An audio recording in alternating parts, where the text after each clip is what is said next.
On day 3 of Puff's bedtime story, Fengfei checks in, telling Fufu to hurry up for chicken freeze-dried food. Someone asked me about choosing a cat bowl. Puff's bowl is stainless steel, easy to clean. Bowl design with a larger opening reduces chin mess while eating. You really gobble it down, alright? Wash your face, and go upstairs to sleep.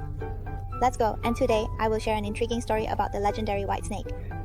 During the Song Dynasty, there was a male cat named Xuanzan. Yes, this little guy. He went to Westlake and met a lost female cat. The female cat's last name is Bai, and Xiaoming falls asleep quickly. I'm going to quietly sneak a few adorable pictures of Puff. Hehe, so cute.